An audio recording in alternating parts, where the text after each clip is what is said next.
Yo guys, what's going on? It's Ryuga here, and I just wanted to go through the Legion changes with you guys, what is planned for the PTB, which I think is scheduled to be April 23rd. It'll be super fun, but I wanted to go through these with you guys and give you my opinion on them, so let's just go ahead and get started. It won't be a very long video. But People of the Fog, since the release of Chapter 11, Darkness Among Us, we have received a lot of feedback, both positive and negative, regarding the Legion. With this update, we aim to bridge the gap between the extreme playstyle of this killer and remove some of the ongoing frustrations when playing as the Legion as well as going against the Legion. The following changes allow for direct survivor counterplay, reduce the potential for exploiting certain game mechanics, and bring the Legion's default attributes in line with other killers, all while retaining the core vision of this killer. So let's go ahead and get started. So this is just base Legion. His movement speed is increased to 4.6 meters per second. This is up from 4.4. So 110 movement speed to normal movement speed, which is 115%. The Legion's tear radius is increased to 32 meters. I think it was 28 beforehand. I'm not sure, but they're basically making him default killer. Most of the Legion's add-ons are going to be rebalanced or reworked to account for the changes to Feral Frenzy and the Deep Wound status effect. And then the Iridescent Button add-on no longer requires the Legion to apply Deep Wound for the effects to be active. I think that's an interesting change to the Iridescent Button. So you can vault the pallets and break them instantly. I'm kind of curious on how the whole map-wide tear radius works, if you just have to enter Frenzy and it'll show people where you are or where they are, but I'm kind of curious because it says you don't need to apply Deep Wound for the effects to be active. So can I just enter Frenzy and see everybody? That's kind of what I'm curious about, but if that's the case, that'll be a really strong add-on. Okay, so here's the update to Feral Frenzy. The recharge time of Feral Frenzy is increased and now requires a full power gauge to use. Once it has been activated, the Legion must wait until the power gauge is full to be able to trigger the power again. So basically, you can't activate it unless it's full, so it's kind of like Spirit's power. The duration of Feral Frenzy is increased. The Legion spends much longer in Frenzy. Well, not much longer, it just spends longer. It's not specified. The movement speed of Feral Frenzy is significantly reduced, and the Legion moves faster than base speed while in Frenzy, but not as fast as they did before. So I'm kind of curious about these two because when I think about it, it was already kind of easy to outrun Legion with his faster Feral Frenzy.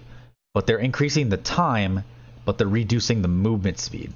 So I'm kind of curious on how that'll work being like in a chase with somebody, how easily you can catch up. Because it was already kind of difficult in Feral Frenzy beforehand if the survivor had distance on you. So I guess we'll see how that works out. I hope it's not like too slow, because that was part of the fun of playing Legion, is that you could go fast and spread your your power. So I just hope it's not too slow, but we'll see. It's still faster than base movement speed, of course. He can no longer see blood pools in addition to not seeing scratch marks while in Feral Frenzy. I don't know how I feel about that. I feel like that's kind of like an unnecessary change because it's already kind of hard to track people in Frenzy, but I don't necessarily have a problem with it. The only thing it'll get rid of is maybe Bloodhound tracking, which is whatever. I don't really have an opinion on this one. It's whatever. But the next one is Feral Frenzy is immediately and automatically canceled whenever the Legion misses an attack while in Frenzy. So this is a change that is really, it can be really, really good. So I know you've probably ran into the Legions who think spamming M1 like an idiot is going to gain you distance. So you'll run out of people like that, and you'll also run out of people who like purposely like repeatedly swing because they keep missing and they don't suffer any punishment. The only thing that I'm thinking about this is I'm wondering if it cancels the bar or your power, but you keep the remaining power gauge like it is now if you cancel it. So if, like, let's say you get to like 70% power gauge and you miss your attack, so it ends and then it recharges back to 100, or if you miss and it goes to 0. I think that the first thing I said would be a good change, but I think that if you completely deplete your bar just for missing an attack in Frenzy, I think that's a little harsh. I think if they're going to do that, they should do it in increments. Like if you miss, you should lose 30% of your bar.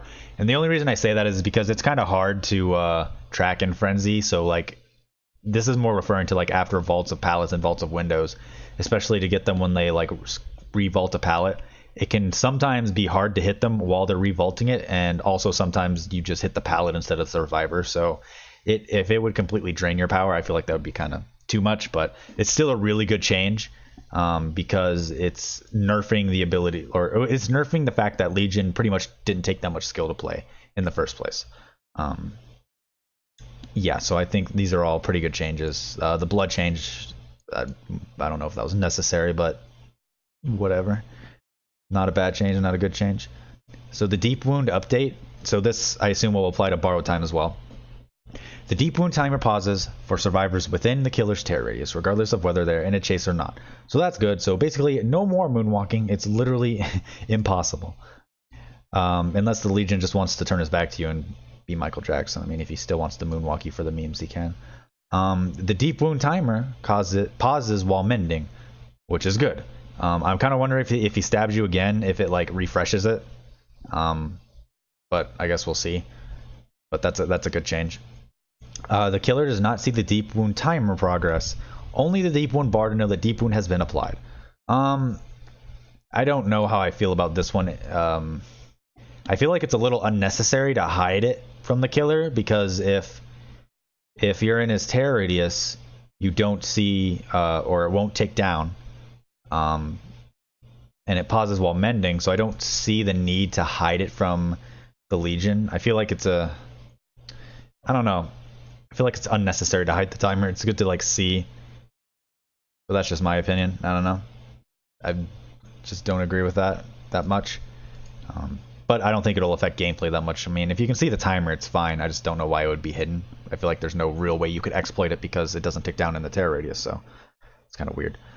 And then the final change is that the deep wound timer progress is no longer reduced by regular frenzy attacks. So what this means is that Legion cannot down you with M2 anymore, unless he has an add-on that does it. I don't know, he might. So I think that's fine, but it's going to turn him into a plague kind of 2.0, where you like hit people with your power and then you got to chase them down with M1. So that's not terrible, especially because his base speed is increased. So now you can mind game at pallets and you can catch up to people much better. So overall I agree with that. That's a fine change. I'm very curious to see how his add-ons are going to work. I hope they have some cool add-ons. The iridescent button change sounds cool. I hope the speed increase add-ons give a little more than they did. So like maybe you can have some super speedy legions. I kind of wonder how long the duration is and all that stuff. But overall, these seem like some very, very fair changes, and I think it's going to be great for the game. I hope it's going to calm and quell a lot of people's angers, because there's been a lot of toxicity recently because people are unhappy with like the state of the game, and especially Legion. So it's going to be the PTB, mid-chapter PTB is going to be live April 23rd, and it's going to include that update. So I'm going to go on there when it's live and I'm going to look at it. I'm going to test them out. So I'll probably have to repost another Legion guide, because I think the one I have previously is going to be kind of useless. So I'll make sure to update that for you guys. But let me know what you guys think down in the comments. I think these changes are fantastic. And yeah, I'll see you guys in the fog. Good luck.